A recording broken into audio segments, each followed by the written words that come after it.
Vou sair da mão, viu, tio? Acabou, pô. Cansei dessa história de ser militar, de ser cadete. Mas calma, calma, que eu tenho um plano, viu? Meu nome é Breno Pinheiro, eu sou ex-cadete da Academia Militar. E hoje vou lhe contar um pouquinho mais dessa história, de como foi a minha transição da carreira militar até eu começar aí a vestir o jaleco, botar um estetoscópio. Vem entender o que aconteceu. Eu sempre tive o sonho de fazer medicina, a vontade de ser militar foi algo que começou a surgir no ensino médio. Inclusive, vocês sabem que eu gosto de trazer aqui provas cabais, concretas do que eu falo. E aí eu vou colocar alguns trechos de um livro que eu fiz quando eu tinha 11 anos. Eu ainda chamo de livro, tá? Mas na verdade assim, foi um grande texto. O nome intitulado por mim na época era Quando Crescer, Médico Vou Ser. E aí assim, não vou ficar lendo isso aqui tudo para vocês não, mas tinha uma introduçãozinha já daquele jeito. Tem pessoas que nascem já com o objetivo a cumprir, ou melhor, nascem com a missão a ser cumprida. Eu tenho certeza que esse é o meu caso. Nasci com a missão de salvar vidas, eu tenho certeza absoluta que nasci para ser médico. Aí eu conto, né, no auge aí dos meus 11 anos, como se eu fosse já um senhor de 80, minha trajetória até decidir que faria medicina. Eu começo me apresentando, né, meu nome é Breno Pinheiro, moro em Salvador e meu sonho é ser médico cirurgião, pois aqui a gente não escolhe apenas a faculdade, mas também a especialidade, senhores. Agora eu vou lhe contar toda essa história. Tudo começou aos meus 7 anos de idade, queria ser goleiro profissional de futebol porque agarrava muito bem, mas não durou muito tempo e com 9 anos mudei de ideia, repare. Dessa vez queria ser veterinário, comprei e li vários livros de cães sobre veterinária, pererê, aí depois falo que a mãe falou que a condição de médico veterinário era ruim. Ó que barbaridade. Hoje em dia você tem veterinário aí ganhando muito mais do que médico, do que auditor, mas era o que tinham me dito naquela época. Desisti de fazer veterinária, fui para engenharia mecânica, que era a profissão do meu pai. Então, no meio dos meus 10 anos de idade, fiquei pensando na ideia de ser médico, pois eu gostaria de salvar vidas.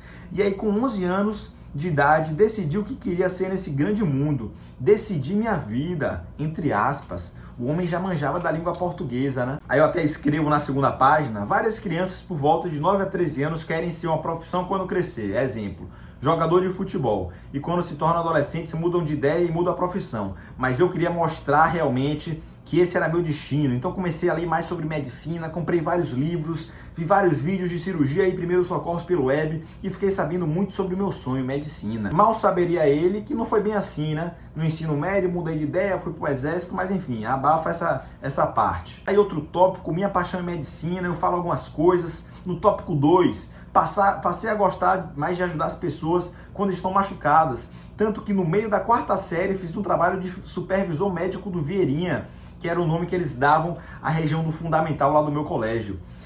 E se tivesse alguma pessoa machucada, eu iria e ajudava essa pessoa com os materiais na minha maletinha médica. Rapaziada, isso foi real, tá? Eu sei que não é o foco do vídeo, mas eu realmente fiz uma maletinha médica, sofri um bullyingzinho, até meio merecido, né? Mas eu coloquei tipo assim, soro, band-aid, um gás, esparadrapo. E aí atendi, fui rodando lá no São João, que tem aquelas festinhas, e atendi uma pessoa, pô. Um menino lá, um colega meu tinha se machucado, passei um sorozinho, botei um band-aid e falei, pode ir pra casa, já dei alta, né? Que resenha, né? Aí eu coloco aqui até meus planos, passar no vestibular da UFBA em medicina. Não ocorreu, né? A gente até tentou, mas a grande baiana aí não teve jeito, era meu destino, né? Escola Baiana de Medicina, a melhor que nós temos. Aí coloquei que iria fazer antes residência em cirurgia cardíaca, inclusive, trabalhar em um hospital em 2 anos, fazer um PhD em transplantes, aí trabalhar em um hospital ganhando bom salário, deixei isso aqui registrado. Como surgiu a frase da minha vida, eu falo que eu estava no colégio, olhei para o meu estojo e simplesmente me veio à mente. Quando crescer, médico vou ser. E que essa era a frase aí que guiaria todo o meu futuro. E aí eu coloco ali no final, né? E então hoje eu tenho 11 anos de idade e também eu tenho a certeza de que vou ser médico. Repito a frase, me apresento novamente e no final coloco a data aí, 5 de dezembro de 2011. Então acho que aí já ficou mais ou menos claro porque minha decisão de escolher medicina foi relativamente fácil depois que eu decidi que sairia da Academia Militar. Eu tinha algumas outras possibilidades, né, fazer concurso ou outros cursos de graduação, mas assim, até conversando com meus pais, eles também concordavam que medicina era o caminho e tal, e aí já tinha tomado essa outra decisão dentro da Academia Militar ainda, né? E uma coisa interessante é que ao ponto que é chegando perto o momento de eu ir embora, eu estava ali fazendo a parte burocrática, eu comecei a ganhar um pouco mais de tempo livre, porque não fazia mais sentido eu ir para o TFM, correr, então eu ficava no alojamento, Durante as aulas também eu avisava ao professor que eu tinha pedido desligamento para poder ficar mais no fundo da sala, resolvendo minhas coisas. E aí eu comecei já a estudar, né, pô? Porque assim, não tem biologia no vestibular da SpaceX. Aí eu fiquei já apertado, tipo assim, pô, o ano que eu mais estudei na minha vida para o concurso, não toquei em biologia, e no terceiro ano do colégio também mal prestei atenção, fazia o básico ali para passar, mas como no terceiro ano eu também já estava decidido, não tinha por que eu estar focando em algo que não ia cair na minha prova, né? Só que aí o mundo deu voltas e lá estava eu precisando me humilhar aos pés novamente da biologia. Eu tinha que ter um plano também de preparação, né? Quando eu fiz o concurso da SpaceX, eu estudei, assim, me preparei de modo bem autônomo, porque eu contratei uma plataforma, assim, de concurso militar que tinha lá as matérias, os vários vídeos, mas eu que ia montando meu cronograma, vindo às aulas, decidindo quando ia mais rápido, quando ia demorar mais em uma matéria, fazer questão, e também ia para o curso Elo. Mas o curso Elo, que assim, gratidão eterna, me ajudou muito, foi essencial na minha preparação. Ele era principalmente importante por causa dos simulados e por causa das aulas, mas que serviam mais como uma revisão, porque geralmente eu já tinha visto aquele assunto e aí revia a aula além do professor presencialmente, para as coisas irem se consolidando. Porém, pensei inicialmente em fazer um cursinho, esses cursinhos aí pré-vestibulares. E aí eu não sou bobo, falei assim, rapaz, estou aqui na MAN, sou cadete, vou mandar uma mensagem para essa galera aí, vendo se eles conseguem me desenrolar uma bolsa, né, pô? O cadete, assim, o militar tem um status. Mas eu esqueci que eu estava saindo, né? Era um contexto diferente, então ninguém, a questão de já não darem muita bola para mim estava começando a ser real. Aquela coisa de você, pô, tem um futuro garantido a carreira e de uma hora para outra, ó, acabou. Mas mesmo assim eu tentei, então eu redigi uma mensagem lá, um textinho, falando que não, eu tinha sido aprovado em 2020 no concurso da SpaceX, na verdade em 2019, né, entrado na SpaceX em 2020, que eu também já havia sido aprovado na ESA em tal colocação, primeiro lugar da Bahia, só que assim, nem fui respondido. Depois acabou que eu até prestei uma prova de bolsa que eles faziam, consegui algum descontinho, inclusive mandei mensagem até para a faculdade, para uma faculdade privada aqui de Salvador, falei, rapaz, o texto já está pronto, não custa nada. Também não fui respondido. Foi na cara de pau mesmo, né? Assim, quem não chora não mama, né, pai? Cheguei em Salvador, no meu terreno, na minha casinha, tinha já me inscrito no cursinho pré-vestibular, e eu que decidia, como a gente estava em pandemia, se eu assistiria essa aula online ou presencial. Tinha uma dinâmica, assim, de controlar a lotação da sala e tal, mas eu falei assim, pô, eu vou fazer o teste. Vou uma semana presencial e ver o que eu acho. Resumindo, não curti muito essa coisa de ficar indo presencialmente, porque tinha um tempo de deslocamento, de ir e vir, não era tão longe, mas também não era tão perto de minha casa, e por outras questões, né? Eu sempre lidei muito bem com a aula online, gosto da questão de você poder pausar, raciocinar, escrever, então eu falei, não, vou ficar assistindo de casa, mas continuei no cursinho. Só que assim, rapaziada, essa coisa da minha programação de estudo depender da levada do professor, ou seja, da programação de conteúdo do cursinho, estava começando a me desagradar. Porque assim, eu já tinha feito um ano de preparação intensa, tinha esquecido tudo, ok, verdade, mas quem já passou por isso sabe que quando você volta a estudar, as coisas vêm muito mais rapidamente. Então o professor do cursinho ficava às vezes falando tipo assim, não, esse mês aqui o nosso objetivo é, por exemplo, acabar a elétrica. E eu já tinha acabado a elétrica ali em 15 dias. E não porque eu era fodão, o melhor de todos, não, mas porque eu tinha muito tempo livre. Na verdade, assim, todos os dias eram para estudar. Em diversos conteúdos estava acontecendo essa questão assim de eu não estar gostando da programação do cursinho e isso está me atrapalhando. E também, apesar de eu ter decidido vir a aula online, era aula ao vivo.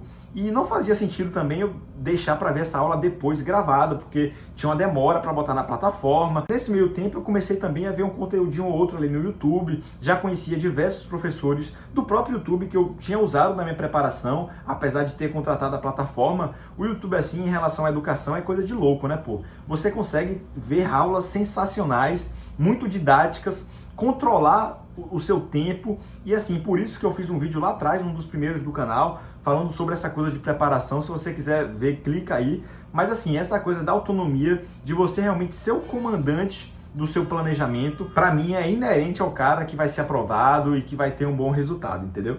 Não tem jeito. Outro ponto também foi que assim, eu saí de um mundo totalmente militarizado, assim, academia militar, voltei para a vida paisana. E a galera do cursinho, com todo respeito, mas pelo menos esse pessoal que eu tive o mínimo de contato, naquela coisa de grupo do WhatsApp, era um povo meio surtado, assim, super ansioso, e eu nunca gostei disso. Desde antes de eu ser militar, eu sempre gostei, assim, de calma, de planejamento. Pô, se as coisas estão apertadas, vamos sentar aqui, vamos escrever, vamos abrir a agenda.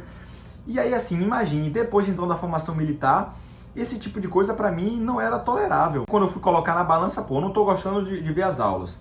O povo aqui que eu tenho contato, todo mundo meio surtado, ansioso, não me agrega nada, não tenho também conversado com ninguém. Tinha diversos amigos aqui em Salvador, mas a rapaziada que eu já tinha construído relações antes, no colégio, então não era um cara assim solitário não, para não parecer, mas o pessoal do cursinho eu não tinha contato. Além disso, a dinâmica de simulado também eu não estava gostando, porque os cursinhos hoje em dia tem muito isso, né, de querer botar muita coisa para o aluno fazer. Então eles colocam muitas aulas, eles colocam aí 2 simulados, por semana. Acho que teve semana já, inclusive, no cursinho que eu fazia, que eles chegaram a colocar cerca de 3 simulados, assim, em 10 dias, porque teve reposição. E aí, assim, não existe, pô. Isso aí é o suco da enganação, do cara que até vai fazer os simulados e vai falar, pô, não, tô me preparando, mas ele fez os simulados, não corrigiu o que errou. Então, assim, meio que é puro autossabotagem. E eu percebia isso tudo porque eu não era um virgem ali numa preparação para vestibular, para a prova. E essas coisas começaram a me incomodar demais. Resultado, fiquei apenas 1 mês e meio, pedi ali o reembolso do resto que eu tinha pago e fui me preparar, tal como tinha sido na SpaceX, assistindo meus videozinhos. Uma dificuldade que eu enfrentei foi que assim, eu cheguei aqui mais ou menos em abril, início de abril, e é muito punk você se preparar de modo online, assim, em casa. Porque quando você sai, quando eu saía, por exemplo, para o curso Elo, além dos outros benefícios que eu já comentei, era muito legal você dar uma espairecida, ir para outro lugar, ver pessoas diferentes. Quando você só fica em casa, você às vezes meio que enlouquece no sentido de você cansar, de somente saturar. E aí, isso é algo importante de ser percebido e de ser refletido sobre, porque é importantíssimo, imprescindível que o indivíduo se conheça, a ponto de saber quando realmente a mente está querendo sabotar, tipo assim, procrastinar, ou quando realmente ele estudou muito e está cansado. E isso é normal. Às vezes o cara ali estuda um dia todo em casa, rende muito, mano, no outro dia é impossível ser igual. Te digo, talvez assim, até no primeiro mês assim de preparação seja possível, mas depois não, pô, porque a gente não é máquina. Mais ou menos ali final de junho, início de julho, fiz a prova do vestibular da Escola Baiana de Medicina, passei na primeira fase, na segunda fase eu estava na expectativa, eles aprovam, né, 150 pessoas, 150 estudantes, e eu fiquei mais ou menos em 200, ou seja, reprovei. Praticamente não dei pausa também, apenas no momento em que estava esperando o resultado da segunda fase, com alguma expectativa, porém no mesmo dia que recebi a negativa, voltei a estudar. Eu lembro de meu pai chegando aqui em casa, batendo na minha porta e falando tipo assim, ô filho e tal, meio que me consolando, só que sinceramente assim, eu tava relativamente tranquilo, porque óbvio que assim, é desagradável você ter alguma expectativa de passar e ser reprovado, mas eu não estava colocando nos meus planos que seria possível, de fato, eu obter um êxito tão rápido assim, de já na primeira prova, logo com 2 meses apenas de estudo, ser aprovado. Continuei na preparação intensa, mais ou menos ali um pouquinho antes da reta final de fato, contratei um curso de biologia muito bom, que assim, se não fosse esse professor, se não fosse esse cursinho, vou até dizer o nome, né? Tô aqui citando só positivamente, de Genal, eu muito provavelmente não seria aprovado. E outro de geografia, do professor Bartilotti, também muito bom, professor aqui de Salvador. Eu meio que tinha deixado geografia para trás na minha preparação, porque estava focando em outras matérias, e geografia não tinham tantas questões assim na prova da Baiana, acho que eram 4, 5, porém meio que senti a necessidade de dar algum gás, e esse curso que eu adquiri foi assim muito importante. A outra prova ocorreu mais ou menos em novembro, eu recebi o resultado da primeira fase, fui aprovado, e aí sim o resultado da segunda fase, da aprovação definitiva em dezembro. Fiz uma viagem com meus amigos antes, naquela ansiedade, nervosismo, sem saber o que ocorreria. Realmente eu já estava cansado, não é fácil, agora falando um pouco da parte emocional, você sair assim de algo super glamourizado para a sociedade, não no sentido ruim, digo sem nenhum tipo de ironia mesmo, porque você ser cadete, você ser militar, apesar de assim, hoje em dia a gente está vendo algumas polêmicas, né, em relação ao exército, acho que continua sendo um posto muito valorizado. E aí você deixar isso para trás e voltar ali a ser um mero vestibulando, às vezes é punk. Eu tive até umas boas férias aí da minha aprovação, até de fato a entrada na Baiana, porque tava nessa coisa aí de pandemia, então meio que assim, a faculdade demorou para começar, eu comecei em março, mas super feliz desde o início, assim, fiquei super encantado com a estrutura, com a questão também de conhecer muita gente nova. Só na minha turma, 150 pessoas, e aí a gente vai criando laços. Hoje, enquanto gravo esse vídeo, estou no 8º período e só tenho recordações boas aí de todo mundo e de todos os semestres até agora. Fiz também no meio do ano a tatuagem aí de um leão, e eu sempre gostei, né, desde criança, do Rei da Selva. Para além disso, eu torço para o maior do Nordeste, Esporte Clube Vitória, cujo mascote, né, é o leão mais brabo do Brasil. Na AMAN, minha companhia era Leões de Guerra, meu signo é leão, então tem algumas coincidências aí. Coloquei uma coroazona na cabeça do leão. Na época fiz a tatuagem porque tinha visto algo semelhante ainda na academia militar, achei bonito, comecei a pensar, né, em ideias de desenho e tal, mas hoje, fazendo uma reflexão mais profunda, talvez mais psicológica, eu acho que tinha algum outro componente assim, de talvez registrar na pele de fato esse símbolo de grandeza, para que naquele momento de adversidade, de raça, de luta, de mudança de vida, de perspectiva, de carreira, de tudo, eu não me esquecesse que estava disposto a vencer, independente do preço que teria de pagar, fosse ele o julgamento das pessoas ou a própria realidade dura do vestibulando. Mas é isso, rapaziada, espero ter conseguido sintetizar bem aí como foi esse meu ano de mudança, e agradecer mais uma vez a todos os amigos, familiares, colegas, o pessoal do Exército também, que continuou me motivando, né, perguntando como eu tava, minha namorada. E hoje em dia é muito bom olhar para trás, ver que tudo deu certo, que a jornada valeu a pena, seja a jornada na caserna, mas também o período de transição, de estudo. E é isso aí. Deixa o like no canal, se inscreve, por favor, ajuda o brother, e até a próxima.